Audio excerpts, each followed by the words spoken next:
السلام علیکم ورحمۃ اللہ تعالی وبرکاتہ۔ نحمده ونصلی ونسلم علی رسولہ الکریم، اما بعد فقد قال اللہ تبارک وتعالی فی القرآن المجید والفرقان الحمید۔ فاعوذ باللہ من الشیطان الرجیم، بسم اللہ الرحمن الرحیم۔ وَلَا تَقُولُوا لِمَنْ يُقْتَلُ فِي سَبِيلِ اللَّهِ أَمْوَاتٌ بَلْ أَحْيَاءٌ وَلَكِنْ لَا تَشْعُرُونَ۔ آمنت بِاللَّهِ صدق اللَّهُ الْعَظِيمُ وَبَلَّغَنَا رَسُولُهُ النَّبِيُّ الْأَمِينُ الْمَتِينُ الْكَرِيمُ، وَنَحْنُ عَلَى ذَلِكَ لَمِنَ الشَّاهِدِينَ وَالشَّاكِرِينَ وَالْحَمْدُ لِلَّهِ رَبِّ الْعَالَمِينَ۔ ان اللہ وملائکتہ یصلون علی النبی یا ایھا الذین آمنوا صلوا علیہ وسلموا تسلیما۔ اللہم صل علی سیدنا مولانا محمد وبارک وسلم، صلوا علیہ صلاۃ وسلام علیک یا رسول اللہ صلی اللہ تعالی علیہ وسلم۔ ایک دفعہ اور نبی اور آل نبی کی بارگاہ میں درود و سلام کا نذرانہ پیش کریں، پڑھیں اللہم صل علی محمد وآل محمد کما تحب وترضى بأن تصلی علیہ صلاة تبقى وتدوم بدوام الملک الحی القیوم۔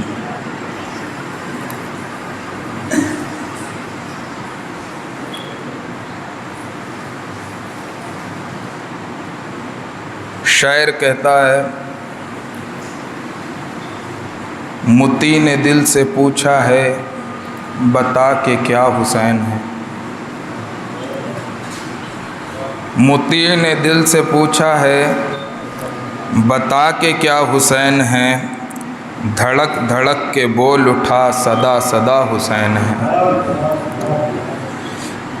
متی نے دل سے پوچھا ہے بتا کہ کیا حسین ہے، دھڑک دھڑک کے بول اٹھا صدا صدا حسین ہے۔ اور شان اہل بیت دیکھ سبھی کے سب مثال ہیں، شان اہل بیت دیکھ سب کے سب مثال ہیں، کوئی نہیں حسین سا حسین بس حسین ہے، کوئی نہیں حسین سا حسین بس حسین ہے۔ اور عمر سے چل عمیر تک، بشر سے چل بشیر تک، عمر سے چل عمیر تک، بشر سے چل بشیر تک، بڑے بڑے یہ کہہ گئے بہت بڑا حسین ہے، بڑے بڑے یہ کہہ گئے بہت بڑا حسین ہے، بڑے بڑے یہ کہہ گئے بہت بڑا حسین ہے۔ اور بالخصوص اس شعر پہ میں توجہ چاہوں گا، عجب لڑی ہے جنگ بھی حسین نے یزید سے،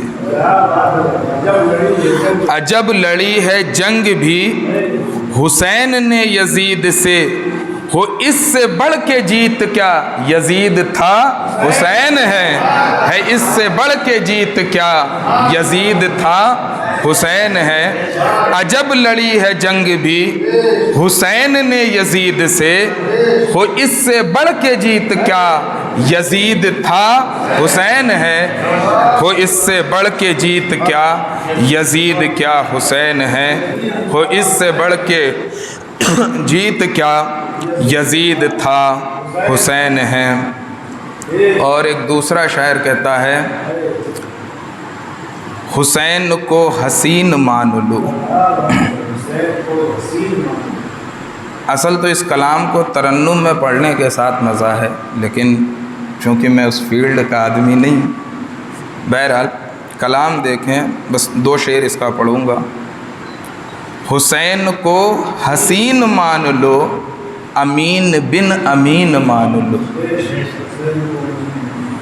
حسین کو حسین مان لو، امین بن امین مان لو۔ اور خود معین الدین نے کہا حسین کو امام مان لو، خود معین الدین نے کہا حسین کو ہی دین مان لو، خود معین الدین نے کہا حسین کو ہی دین مان لو۔ درود پاک پڑھیں۔ اللہم صلی علی سیدنا و شفیعنا نبینا مولانا محمد وبارک وسلم۔ صلو علیہ صلاۃ و سلام علیک یا رسول اللہ صلی اللہ تعالی علیہ وسلم۔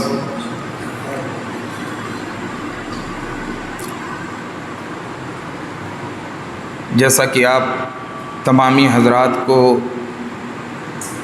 اس بات کا علم ہے کہ یہ کوئی محفل پہلی مرتبہ نہیں بلکہ پچھلے کئی سال سے مسلسل محمدی مسجد میں 10 روزہ ذکر شہدائے کرب و بلا کے نام سے محفل کا اہتمام کیا جاتا رہا ہے، اور الحمدللہ اللہ کے فضل و کرم سے اس سال بھی اس کا اہتمام کیا گیا ہے۔ وہ تمام لوگ خوش نصیب ہیں جنہوں نے اس محفل پاک کا اہتمام کیا، دام در میں قدم سخن اس میں شرکت کی اور اس محفل میں حاضر ہو کر ذکر شہدائے کرب و بلا سننے کی سعادت حاصل کر رہے ہیں۔ رب کریم سے دعا ہے کہ مولا تعالیٰ سب کو امام حسین کا صدقہ عطا فرمائے اور انہی کے نقش قدم پر ہم سبوں کو چلنے کی توفیق رفیق عطا فرمائے۔ آج کا جو موضوع تھا، چونکہ میں نے پچھلے ہی سال سے یہ طریقہ کار اپنایا ہے کہ چونکہ 10 روزہ محفل ہوتی ہے اور ہر روز کوئی نیا بولنے والا ہوتا ہے تو اسے یہ پتہ نہیں ہوتا کہ کل گزشتہ شب میں کس بات پر گفتگو کی گئی ہے۔ تو ہوتا یہ تھا کہ 2 3 دن تک مسلسل جو آ رہا ہے وہی شہادت امام حسین ہمیں سنا رہا ہے، اور ایک ہی بات ہم بار بار ریپیٹ کر کے سنتے رہتے تھے۔ تو اس لیے مناسب یہ سمجھا گیا تھا کہ چونکہ 10 روزہ پروگرام ہوتا ہے اور 10 دن الگ الگ خطیب خطاب کرتے ہیں، تو مناسب یہی تھا کہ ان کو عنوان دے دیا جائے، ایک موضوع دے دیا جائے تاکہ کسی کی بات آپس میں ٹکرائے نہ۔ اور الحمدللہ آپ لوگوں نے دیکھا ہوگا کہ پچھلے سال ہر شب ہمیں ایک نئی بات سننے کو ملی اور ہمارے علم میں بھی اضافہ ہوا اور صحیح طور پر ہم لوگ ذکر امام حسین کرنے والے بنے، اور اسی روش پر چلتے ہوئے اب کی سال بھی اسی طریقہ کار کو اختیار کیا گیا ہے کہ موضوع کا انتخاب کیا گیا ہے۔ موضوع کو جو خطبہ حضرات ہیں ان میں تقسیم کر دیا گیا ہے کہ آپ کو اس موضوع پہ بولنا ہے، اور الحمدللہ مجھے اپنے تمام بھائیوں سے یہ امید ہے کہ جب ان کی باری آئے گی تو وہ مکمل دیانتداری کے ساتھ اپنے موضوع کا حق ادا کریں گے انشاءاللہ تعالی۔ تو آج کا جو موضوع تھا وہ موضوع تھا ماہ محرم الحرام اور ہماری ذمہ داریاں۔ ظاہر سی بات ہے کہ یہ محرم الحرام ہے کیا، اس کی عظمت کیا ہے، اس کی برکت کیا ہے، اس کی فضیلت کیا ہے، ہم جب تک نہیں جانیں گے تو ہم دیگر تمام مہینوں کی طرح جیسے ہر مہینوں کو عام مہینہ سمجھتے ہیں، ہم محرم کو بھی ایک عام مہینہ سمجھیں گے اور یہ سمجھیں گے کہ بس اس میں شہادت امام حسین کا ایک واقعہ ہوا اور اس کی کوئی فضیلت نہیں۔ حالانکہ معاملہ ایسا نہیں ہے، بلکہ محرم الحرام کو اللہ رب العزت نے پہلے سے ہی فضیلت و برکت دے رکھی ہے، اور صرف محرم کو ہی نہیں بلکہ یہ جو اسلامی سال ہوتے ہیں اس میں 4 مہینے ایسے ہیں جنہیں حرمت والا کہا جاتا ہے، اور زمانے جاہلیت میں یعنی جب لوگ اسلام کے دامن سے بھی وابستہ نہیں ہوئے تھے پھر بھی وہ لوگ اس 4 مہینے کا احترام کرتے تھے، اور وہ 4 مہینہ کیا ہے؟ شوال المکرم، ذی قعدہ، ذی الحجہ اور محرم الحرام، جنہیں قرآن پاک میں اللہ رب العزت نے اشہر حرم کے لفظ سے استعمال کیا ہے، یعنی عزت و احترام والے، حرمت والے مہینے۔ اور اسی حرمت کے پیش نظر محرم الحرام کو محرم الحرام کہا جاتا ہے، کیونکہ محرم یہ عظمت سے نکلا ہے، احترام سے نکلا ہے، اور چونکہ یہ مہینہ قابل احترام تھا اس لیے اس مہینے کو محرم الحرام کہا جاتا ہے۔ اگر آپ محرم الحرام کو دیکھیں گے تو یہ اپنے دامن میں بہت ساری فضیلتیں لیے ہوئے ہیں۔ علامہ عینی جنہوں نے بخاری شریف کی شرح لکھی ہے، انہوں نے لکھا ہے کہ محرم الحرام میں جو 10ویں تاریخ ہوتی ہے، جسے ہم شب عاشور کہتے ہیں یا عاشورہ کا دن کہتے ہیں، جو 10ویں محرم ہوتی ہے، اس کی فضیلت یہ ہے کہ وہ لکھتے ہیں کہ حضرت آدم علیہ السلام کی جو توبہ قبول ہوئی وہ اللہ رب العزت نے اسی 10ویں محرم کو قبول کی۔ اسی 10ویں محرم کو حضرت نوح علیہ السلام جب اللہ کے حکم سے اپنی امت کو لے کر کشتی پر سوار ہوئے اور سیلاب آیا، تو یہ کشتی اسی 10 محرم الحرام کو اس جودی پہاڑ پہ جا کر رکی تھی، اور اسی 10 محرم الحرام کو حضرت نوح علیہ السلام، جنہیں اللہ رب العزت نے 40 دن تک ایک مچھلی کے پیٹ میں رکھا تھا، ان کی توبہ قبول فرمائی، اور اسی 10ویں محرم کو آپ مچھلی کے پیٹ سے باہر آئے۔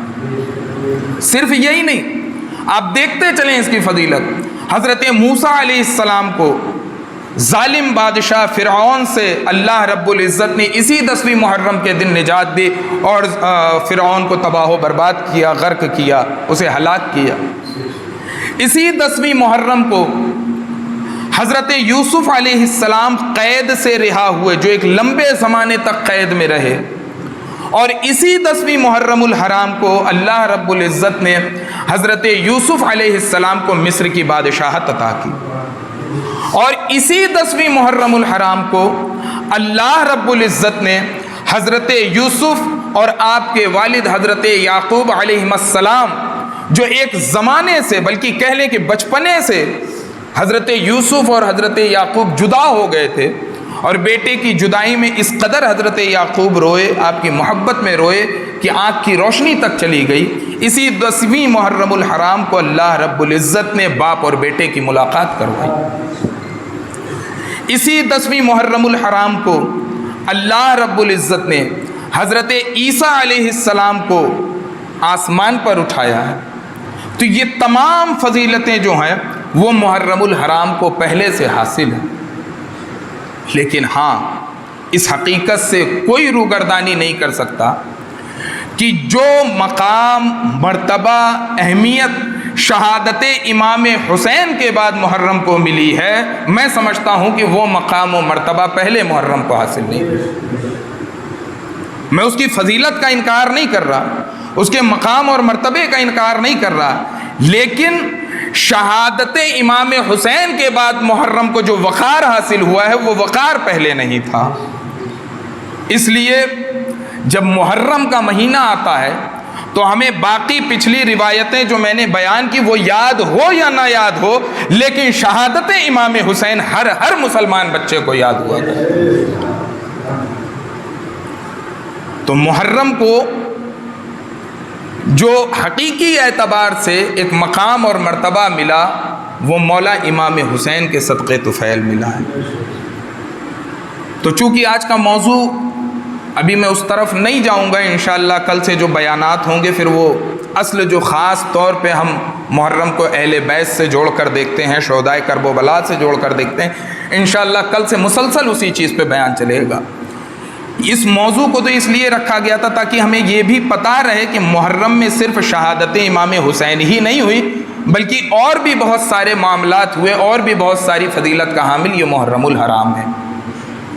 اسی طریقے سے آقا کریم صلی اللہ علیہ وسلم جب 10ویں محرم کی فضیلت بیان کرتے ہیں تو آپ فرماتے ہیں کہ محرم الحرام کے رمضان کے روزے کے بعد اگر کوئی سب سے افضل روزہ ہے اور کسی روزے کی سب سے زیادہ فضیلت ہے تو وہ روزہ 10ویں محرم کا ہے، عاشورے کے دن کا ہے۔ صحابہ اکرام نے عرض کیا، ایک موقع پر آقا کریم نے اپنے صحابہ کو کہا کہ اے میرے صحابہ اکرام، تم بھی 10ویں محرم کا روزہ رکھا کرو۔ یہ بات کیوں ہوئی؟ ایک یہودی نے کہا تھا کہ یا رسول اللہ ہم 10ویں محرم کا روزہ رکھتے ہیں۔ آپ نے پوچھا کہ کیوں رکھتے ہو؟ تو اس یہودی نے کہا کہ ہمارے نبی حضرت موسیٰ علیہ الصلاۃ والتسلیم کو اللہ رب العزت نے اسی دن یعنی 10ویں محرم کو فرعون سے نجات دی تھی، اس لیے ہم ان کی یاد میں آج کے دن کو عید سمجھ کر روزہ رکھتے ہیں۔ تو آقا کریم صلی اللہ علیہ وسلم نے صحابہ اکرام کو یہ حکم دیا کہ تم بھی 10ویں محرم کا روزہ رکھا کرو، کیونکہ یہودیوں سے زیادہ ہم حضرت موسیٰ کے ماننے والے ہیں۔ کیونکہ یہودی تو حضرت موسیٰ کو اپنی طبیعت کے اعتبار سے مانتے ہیں، جو بات ان کی اچھی لگتی ہے، قبول کرنے میں آسانی ہوتی ہے، ان باتوں کو مان لیتے ہیں، جنہیں قبول کرنے میں گرا گزرتا اسے چھوڑ دیتے ہیں۔ لیکن الحمدللہ ہمارا یہ طریقہ نہیں ہے، بلکہ ہم ان کو مجموعی طور پر، کلی طور پر ان کی ہر بات کے ساتھ انہیں تسلیم کرتے ہیں۔ اس لیے یہ آقا کریم فرما رہے ہیں کہ ہم یہودیوں سے زیادہ حضرت موسیٰ کے ماننے والے ہیں، اس لیے تم بھی 10ویں محرم کو روزہ رکھا کرو۔ ہاں، ایک فرق کر لیا کرو، اور وہ فرق یہ ہے کہ ساتھ میں ایک روزہ ملا لیا کرو تاکہ یہودیوں سے مشابہت نہ ہونے پائے۔ اسی طریقے سے ایک دوسرے موقع پر آقا کریم صلی اللہ علیہ وسلم نے 10ویں محرم کے روزے کی فضیلت بیان کرتے ہوئے کہا، وہ میں نے بیان کیا کہ رمضان کے بعد اگر کسی روزے کی فضیلت ہے تو وہ کس کی ہے؟ محرم الحرام کی ہے۔ محرم الحرام کے 10ویں تاریخ کی، جسے ہم عاشورہ کا دن کہتے ہیں، اس کی فضیلت ہے۔ اسی طریقے سے بے شمار فضیلتیں اس ماہ محرم الحرام کی ہیں، اور خاص کر کے شب عاشور کی ہے، جس دن جو میں نے بیان کیا وہ تمام واقعات ہوئے، اور اس کے ساتھ ہی ساتھ شہادت امام حسین۔ اچھا، محرم الحرام ہمیں درس کس چیز کا دیتا ہے؟ عزیزان محترم، اگر ہم محرم کو منانے والے ہیں، محرم میں مجلسیں قائم کرنے والے ہیں، تو ہمیں اپنے مقاصد بھی پتہ ہونے چاہیے کہ ہم کس لیے، کس مقصد کے تحت اس کام کو کر رہے ہیں، کیونکہ جو کام بے مقصد کیا جائے اس کا کوئی فائدہ نہیں ہوتا ہے۔ تو ہمیں سب سے پہلے اس چیز پہ غور کرنا چاہیے، اور یہ دیکھنا چاہیے کہ محرم ہمیں کس چیز کا درس دیتا ہے۔ تو جب ہم امام حسین کی زندگی کو اٹھا کر دیکھتے ہیں، ان کی سیرت کو اٹھا کر دیکھتے ہیں، تو میں ایک سوال کے طور پہ آپ سے ایک سوال کرنا چاہتا ہوں کہ کیا ہمیں امام حسین کی زندگی میں، یا اہل بیت اطہار کی زندگی میں، یا صحابہ اکرام کی زندگی میں کہیں اس بات کا کوئی نمونہ ملتا ہے کہ آپ اپنے عمل سے قوم کو پریشان کریں، لوگوں کو پریشان کریں؟ کیا کہیں اس بات کی مثال ملتی ہے کہ آپ لوگوں کے ساتھ فریب کاری کریں؟ کیا کہیں اس بات کی مثال ملتی ہے کہ آپ لوگوں کے ساتھ جھوٹ بولیں، چوری کریں، بے ایمانی کریں، زنا کریں، یا دیگر کوئی خرابی کریں؟ کیا کوئی ایسی مثال ملتی ہے؟ اگر نہیں ملتی ہے تو محرم کا سب سے پہلا پیغام یہ ہے کہ ہر مسلمان کو عملی اعتبار سے ایسا ہونا چاہیے کہ جن کی نسبت سے ہم یہاں بیٹھے ہیں، جیسی ان کی سیرت تھی، ہر مسلمان کو ایسے ہی کردار والا ہونا چاہیے۔ تب ہم حقیقی اعتبار سے اور صحیح اعتبار سے امام حسین کے ماننے والے ہوں گے اور محرم منانے والے ہوں گے۔ ورنہ میں بارہا کہتا ہوں کہ سنی تو اس معاملے میں الحمدللہ بہت آگے ہے کہ کسی کا بھی کھچڑا اور نیاز اور دیگ نہیں بچنے پاتی۔ امام حسین کا لنگر ہو، 12ویں کا ہو، 11ویں کا ہو، ہم سب میں پیش رہتے ہیں کھانے میں، لیکن اگر پیچھے ہوتے ہیں تو کردار کے اعتبار سے پیچھے ہوتے ہیں، عملی میدان میں پیچھے ہوتے ہیں، جبکہ اصل یہ ہے، وہ فرا ہے۔ آپ لنگر کھلاؤ گے، اللہ ثواب دے گا آپ کو، لیکن اس سے پہلے ضروری یہ ہے کہ آپ مولا امام حسین کے نقش قدم پر چلنے والے بنے۔ ایسے کنڈیشن میں جب آپ، اور ایسی صورت میں جب آپ لنگر کا اہتمام کریں گے تو اللہ رب العزت آپ کو دوہرا اجر عطا فرمائے گا، ایک تو امام کے نقش قدم پر چلنے کا، دوسرا امام کے نام پر لوگوں کو لنگر کھلانے کا۔ اس لیے ہر اعتبار سے مسلمان کی ذمہ داریاں بہت ہیں۔ ہم چلتے ہیں، جلوس کی شکل میں نکلتے ہیں یا کسی اور شکل میں نکلتے ہیں، تو یہ ہماری ذمہ داری ہے کہ ہمیں اس بات کا خیال ہونا چاہیے کہ ہمارے کسی بھی امر سے، کسی بھی عمل سے، کسی بھی فعل سے کسی بھی انسان کو تکلیف نہیں ہونی چاہیے۔ کیوں؟ میں یہاں پہ حدیث پاک کوٹ کر رہا ہوں۔ آقا کریم صلی اللہ تعالی علیہ وسلم ارشاد فرماتے ہیں کہ کوئی شخص اس وقت تک کامل مومن نہیں ہو سکتا ہے جب تک کہ اس کی زبان سے، اس کے فعل سے، اس کے قول سے، اس کے عادت و اطوار سے دوسرے لوگ محفوظ نہ رہیں۔ بات ہماری سمجھ رہے ہیں؟ آقا کریم نے کیا فرمایا کہ کوئی بھی شخص اس وقت تک کامل ایمان والا نہیں ہو سکتا جب تک کہ آپ کے وجود سے، اب وہ چاہے زبان ہو چاہے ہاتھ پاؤں ہو، ہر اعتبار سے اگر دوسرا آدمی محفوظ ہے تو بزبان رسول آپ کامل ایمان والے ہو، اگر محفوظ نہیں ہے تو بزبان رسول آپ کامل ایمان والے نہیں۔ اب آپ غور کریں کہ ہم مولا امام حسین کے نام سے اول جتنے کام کرتے ہیں، کیا ہمارے عمل سے کسی دوسرے کو تکلیف ہو رہی ہے؟ اگر ہم دوسروں کو تکلیف دے کے ان ہستیوں کا کوئی دن منائیں، کوئی محفل کریں، کوئی ذکر کریں، تو یقین مانیے وہ فائدہ دینے والی نہیں۔ کیوں؟ کیونکہ خلق خدا کو پریشان کر کے رب کو راضی کرنا یہ ممکن ہی نہیں ہے۔ رب راضی ہی اس وقت ہوگا جب مخلوق آپ سے راضی ہو۔ اس لیے بات کو سمجھیے گا، میں بار بار ان باتوں کی طرف اشارہ کرتا ہوں کیونکہ ہمارے نوجوان بچے جذبات میں اس قدر بہہ جاتے ہیں۔ میرے عزیزوں، ان حالات کو کبھی اپنی نگاہوں کے سامنے رکھو کہ جب کبھی تمہارے ساتھ ایسے کوئی معاملات پیش آئیں اور تم ایسے حالات میں پھنس جاؤ گے تو تمہارے اوپر کیا گزرے گی۔ مثال کے طور پہ ہم راستے میں جلوس لے کے نکلتے ہیں، ہم پورا راستہ بلاک کر دیتے ہیں، ہمیں جبکہ معلوم ہے کہ اس راستے سے ایمبولینس بھی گزرے گی، اس راستے سے سواری بھی گزرے گی، اس راستے سے مزدور بھی گزریں گے، اس راستے سے روز مرہ کے آنے جانے والے راہگیر بھی گزریں گے، کوئی ضرورت مند اپنی ضرورت کو پوری کرنے کے لیے اس راستے سے جائے گا، غرض کی بہت ساری ضرورتیں اس راستے سے وابستہ ہیں، پھر بھی ہم پورے راستے کو بلاک کر دیتے ہیں اور ہم سوچتے ہیں کہ ہم مولا امام حسین کو خوش کر رہے ہیں۔ میرے عزیزوں، مولا امام حسین نے کربلا میں جا کے یہی تو پیغام دیا ہے کہ تمہیں اللہ کی اطاعت اس طریقے سے کرنی ہے کہ دوسرے لوگوں کو تمہارے وجود سے تکلیف نہ پہنچے۔ اگر تمہارے وجود سے دوسروں کو تکلیف پہنچ رہی ہے تو پھر ایسی اطاعت کا کوئی فائدہ نہیں ہے۔ لیکن ہم کیا کرتے ہیں؟ ہم ذرہ برابر بھی نہیں سوچتے ہیں۔ جب ہمارے اسی ملک میں رہنے والے دوسرے مذہب کے لوگ اپنے تیوہاروں میں روڈ بلاک کرتے ہیں اور ہم کسی مصیبت میں مبتلا ہوتے ہیں تو بے ساختہ ہماری زبان سے یہ نکلتا ہے کہ نہ جانے کیوں پورا راستہ بند کرتے ہیں، انہیں یہ نہیں پتا ہوتا کہ اسی راستے سے ضرورت کے لیے بھی لوگ آئے جائیں گے۔ تم غیروں کے تیوہار میں اس چیز کی باتیں کر رہے ہو، اپنے تیوہار میں تم اس چیز کو بھول جاتے ہو۔ وہ ضرورت اب بھی ہے، ہمارے اپنے بھائی بھی اس ضرورت میں جھوج سکتے ہیں۔ ایسا نہیں ہے کہ کوئی مسلمان ربیع الاول کا مہینہ آئے گا تو بیماری نہیں ہوگا، کوئی ایمرجنسی اس کے ساتھ نہیں ہوگی، یا اگر غیروں کا تیوہار ہے تو غیروں کے ساتھ کوئی بات نہیں ہوگی۔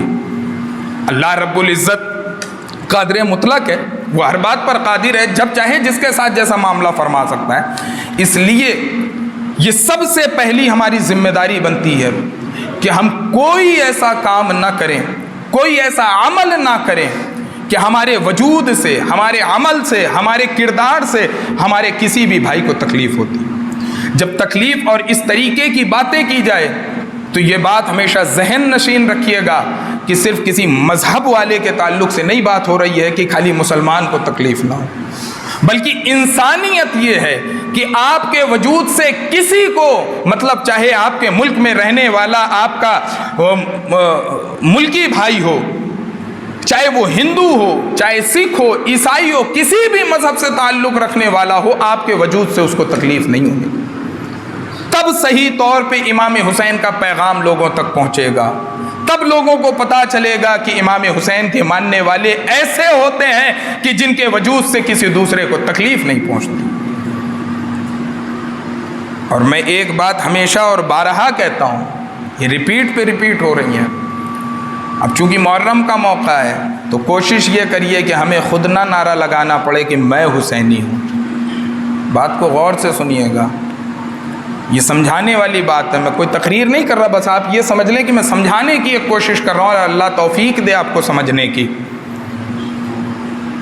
ہم ہر بات پہ نعرہ لگاتے ہیں کہ ہم حسینی ہیں، آدمی کہنے سے نہیں ہو جاتا ہے۔ کوئی ہم اپنے آپ کو کہیں کہ ہم ڈاکٹر ہیں تو کہنے سے نہیں ہو جائیں گے، ہم انجینئر ہیں کہنے سے نہیں ہو جائیں گے، ہم کوئی ماہر ہیں، تجربے کار ہیں کہنے سے نہیں ہو جائیں گے۔ وہ چیز ہمارے اندر ہونی چاہیے، تب آپ نہیں بھی کہو گے، اگر آپ ڈاکٹری کی ڈگری لیے ہو، آپ نہیں بھی کہو گے کہ میں ڈاکٹر ہوں، دنیا آپ کو ڈاکٹر کہے گی۔ آپ انجینئرنگ کی ڈگری لیے ہو، انجینئرنگ کا کام کر رہے ہو، آپ خود اپنی زبان سے پوری زندگی نہ کہو، پوری دنیا آپ کو انجینئر کہے گی۔ تو اسی طریقے سے ضروری نہیں ہے کہ ہم یہ کہہ کر ظاہر کریں کہ ہم حسینی ہیں، اپنا کردار ایسا بناؤ، اپنا عمل ایسا بناؤ، اپنی عادت ایسا بناؤ، اپنا اٹھنا بیٹھنا ایسا بناؤ، اپنا چلنا پھرنا ایسا بناؤ، دوسروں کے ساتھ معاملات ایسا بناؤ کہ دیکھنے والا کہے کہ یہ حسینی ہے، ہمیں کہنا نہ پڑے کہ ہم حسینی ہیں۔ لیکن چونکہ ہمیں عادت پڑ گئی ہے، ہم نعرہ لگاتے لگاتے اتنے عادی ہو گئے کہ بس نعرے کے لیول تک ہم رہ گئے ہیں۔ نعرے تکبیر، اللہ اکبر، جس نے کبھی اپنی فکر نہیں کی، گھر میں خود کے کھانے کے لیے نہ ہو چلے گا، لیکن اگر دروازے پہ آ کر کسی سائل نے سوال کر دیا ہے تو اسے خالی ہاتھ نہیں لوٹایا ہے، وہ اس بارگاہ کے پروردہ تھے مولا امام حسین۔ میرے عزیزوں، وہ ہمارے اور آپ کے لیے کہ میرے نانا کا دین، جو میرے نانا دین لے کر آئے ہیں، جو رسول اللہ دین لے کر آئے ہیں، کہیں ایسا نہ ہو کہ میں صرف اپنی فکر میں رہ جاؤں اور یزید بالکل دین کو توڑ مروڑ دے اور آنے والی امت بالکل گمراہ ہو جائے۔ اس دین کو جو رسول اللہ لے کر آئے تھے اسی شکل میں آپ تک پہنچانے کے لیے مولا امام حسین اپنے خاندان کے ساتھ میدان کربلا میں گئے تھے۔ لیکن ہم نے کبھی اس بات کی طرف توجہ نہیں کی کہ کتنی مشقت کے ساتھ، کتنی قربانیوں کے ساتھ، کتنی پریشانیوں کے بعد دین ہم تک پہنچا ہے۔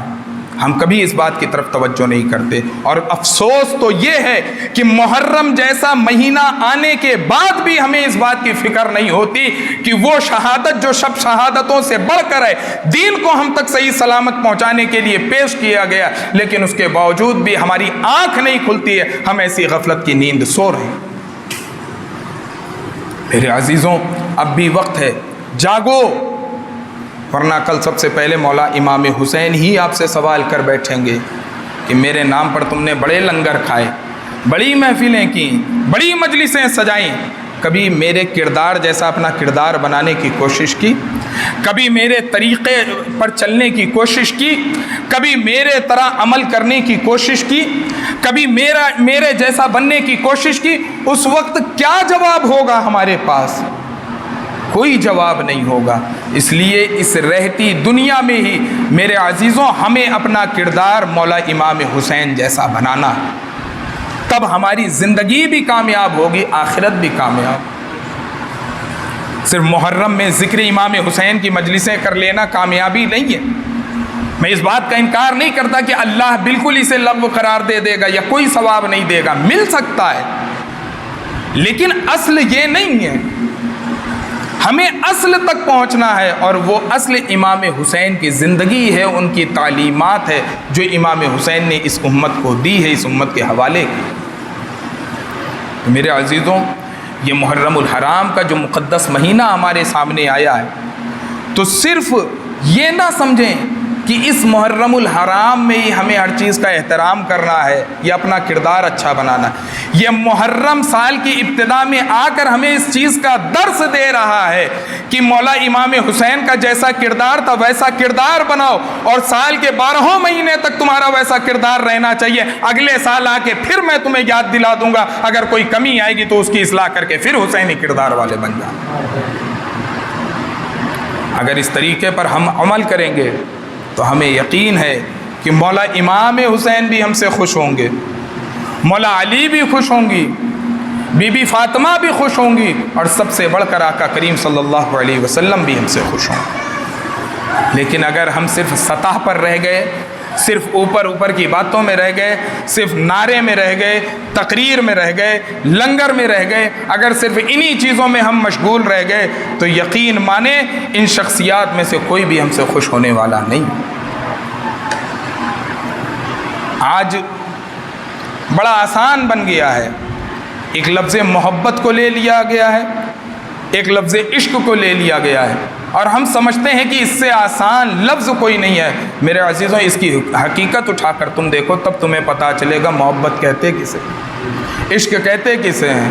ہم نے ایک حدیث پڑھ دی کہ سرکار نے فرمایا جو حسن حسین سے محبت کرے گا میں اس سے محبت کروں گا۔ تو میرے عزیزوں، میرا سوال یہ ہے کہ حسن حسین سے محبت کا تقاضا کیا ہے؟ اور حسن حسین سے نہیں، فقط آپ یہ بتاؤ کہ محبت کا تقاضا کیا ہے، محبت چاہتی کیا ہے؟ جس دن ہم اس فلسفے کو سمجھ جائیں گے، آج جو عشق اور محبت کے نام سے دھوکے بازیاں چل رہی ہیں، لوگوں کو گمراہ کیا جا رہا ہے، یہ گمراہ کرنا بند ہو جائے۔ محبت کس چیز کا تقاضا کرتی ہے؟ محبت تقاضا اس چیز کا کرتی ہے کہ ہم جس سے محبت کا دعویٰ کر رہے ہیں اس کی رضا پر راضی رہیں، اس کے طریقے پر چلنے والے رہیں، اس کی باتوں کو ماننے والے رہیں، اس کی اطاعت کرنے والے رہیں، تب حقیقی اعتبار سے ہم محبت کرنے والے کہلائیں گے۔ یہ دنیاوی محبت کی طرح نہیں ہے کہ ہم نے نام لے لیا کہ فلاں سے ہم محبت کرتے ہیں اور محبت ہو گئی۔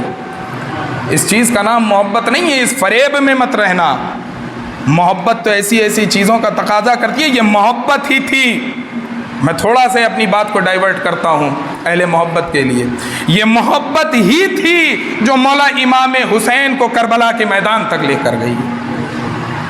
میرے مرشدی مولائی نے مجھے پورا کربلا جو ایک شعر میں سمجھایا ہے نا، میں سمجھتا ہوں کہ اس سے جامع شعر اور کوئی نہیں ہو سکتا۔ جس کو سب کہتے ہیں دشت کربلا، جس کو سب کہتے ہیں دشت کربلا، وہ تو میدان نیاز و ناز ہے، وہ تو میدان نیاز و ناز ہے۔ ہم نے کربلا کو سمجھا کہاں ہے، لیکن چونکہ یہ مجلس وہ نہیں ہے کہ اس ٹاپک پہ بات کی جائے، ہم ظاہری اعتبار سے بات کر رہے ہیں کہ محبت کا یہ مطلب نہیں ہوتا کہ بس ہم نے کہہ دیا ہمیں مولا امام حسین سے محبت ہے تو محبت ہو گئی۔ نہیں، ہمارے عادت کو دیکھا جائے گا، ہمارے کردار کو دیکھا جائے گا، ہمارے طور طریقے کو دیکھا جائے گا، ہمارے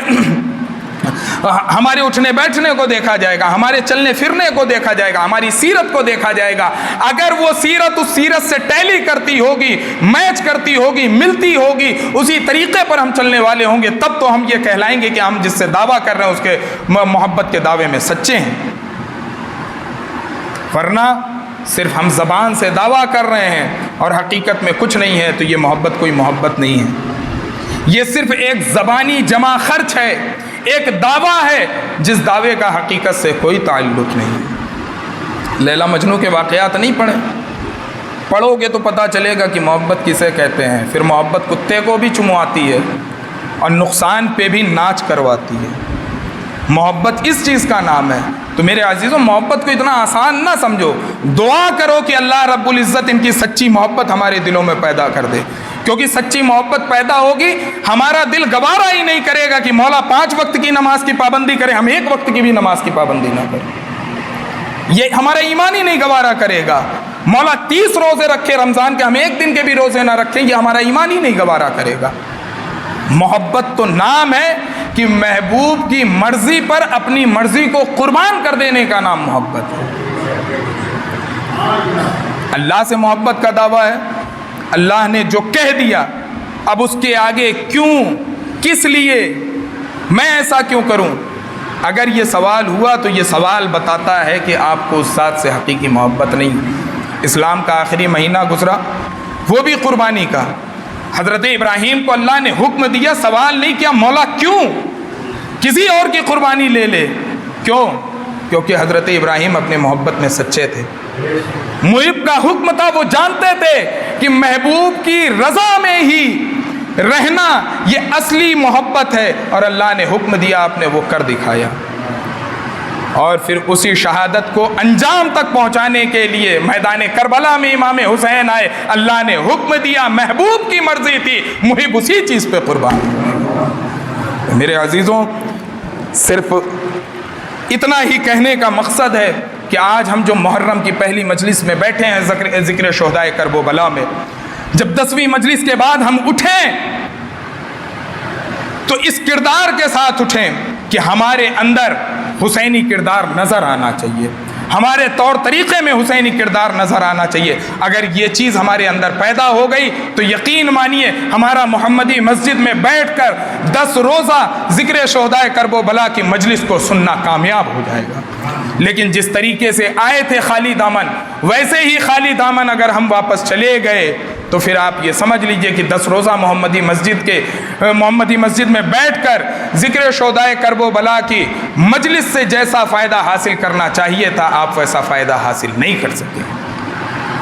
اس لیے میرے عزیزوں، محرم جو پیغام دیتا ہے محرم جہاں قربانی کا پیغام دیتا ہے وہیں اس چیز کا بھی پیغام دیتا ہے کہ باطل کا مقابلہ کس طریقے سے کرنا ہے، وہیں اس چیز کا بھی پیغام دیتا ہے کہ ایک اچھے سماج کو کیسے پیدا کرنا ہے، وہیں اس چیز کا بھی پیغام دیتا ہے کہ امن و شانتی کو کیسے قائم رکھنا ہے، وہیں اس چیز کا بھی پیغام دیتا ہے کہ آپس میں محبت کیسے پیدا کرنی ہے، وہیں اس چیز کا بھی پیغام دیتا ہے کہ تفرقے بازی کو کیسے ختم کرنا ہے، وہیں اس چیز کا بھی پیغام دیتا ہے کہ لوگوں کو اللہ کی طرف کیسے متوجہ کرنا ہے۔ رب کریم سے دعا ہے کہ مولا تعالی ہم سبوں کو مولا امام حسین کے طریقے پر کما حقہ چلنے کی توفیق رفیق عطا فرمائے۔ استغفر اللہ ربی من کل ذنب واتوب الیہ وآخر دعوانا الحمد للہ رب العالمین۔ حضرات،